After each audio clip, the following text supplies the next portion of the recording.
আমি আর পাপি এখন সন্ধ্যাবেলায় রেডি হয়ে একটু ঘুরতে যাব। সন্ধ্যাবেলায় ঘুরতে আমার ভালো লাগে, বাড়িতে থাকতে ভালো লাগে না। তো দুজনাই একটু ব্যাগি জিন্স আর একটু বডিকন টপ পরেছিলাম। আমরা ড্রেস একটু ম্যাচিং করেই পরি, যেদিন চুড়িদার পরি সবাই চুড়িদার পরি, জিন্স টপ পরলে জিন্স টপ পরি, এভাবেই কোনো একদিন ডিসম্যাচ হয়ে যায়।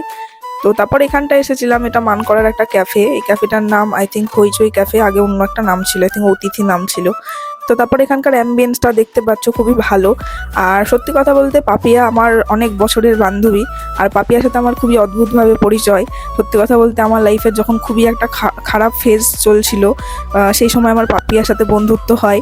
আর আমি চাই আমার বান্ধবীরা সবসময় হাসি খুশি থাকুক, জীবনে অনেক উন্নতি করুক। আর আমি আমার বন্ধু বান্ধবদের সত্যি কথা বলতে ভীষণই ভালোবাসি, আর তারাও সেটা জানে। আর আমি চাই আমার বন্ধু বান্ধবীরা যেন জীবনে অনেক উন্নতি করুক, তাদের সব স্বপ্ন পূরণ হোক। আর তোমরাও যেন দোয়া করবা, আমিও যেন আমার জীবনে সব স্বপ্ন পূরণ করতে পারি। তো আমার জীবনে একটা টাইমে অনেক খারাপ সময় গেছে, এটা কোনো দিন জানাবো কোনো একটা ভিডিওতে। আর আমরা তারপরে দুজন চিকেন স্যান্ডউইচ নিয়ে নিলাম, আর দুজনে স্যান্ডউইচটা এনজয় করছিলাম আর গল্প করছিলাম। তো তারপরে পাপিয়া বললো যে ওর একটা বান্ধবীর বাড়ি যাবে। তো ওর বান্ধবী বলতে ওটা আমারও বান্ধবী, দুজনারই বান্ধবী। তো ওটাই বলছিলাম, আরও গল্প করছিলাম। আর ও বলছিল যে পয়লা বৈশাখের কথা কি করব না করবো, আর কাল তো পয়লা বৈশাখ, তো দেখা যাক কি করি। আর এখানের দিন তারপরে বান্ধবীটার জন্য মোমো নিয়ে গেলাম। কালিয়াতে তো আর কারো বাড়িতে যাওয়া যায় না বলো। আর জানো মেয়ে মানুষ, আমরা মোমো ফুচকা খেতে ভালোবাসি, তো এখানে আমরা দুজন ফুচকা খেলাম, তারপর চলে আসলাম আমাদের ওই বান্ধবীর বাড়ি। আমাদের এই বান্ধবীও খুব ভালো, মানে যার বাড়িতে আমরা এসছি, তো আমাদের জন্য এখন রান্নাঘরে চা বানাচ্ছিল, আর আমরা দুজন এখানে টেক নিচ্ছিলাম। তো তারপরে পাপিয়া চলে গেল রান্নাঘরে ওর সাথে কথা বলতে, ও একটু পরে আসবে, দেখতে পাবে তোমরা। ততক্ষণ আমি পাপিয়া টেক নিচ্ছিলাম, গল্প করছিলাম, এই আর কি। তবে আমাদের বন্ডিং সবার সাথে খুব ভালো, আমাদের যতগুলো বান্ধবী আছে সবার সাথেই।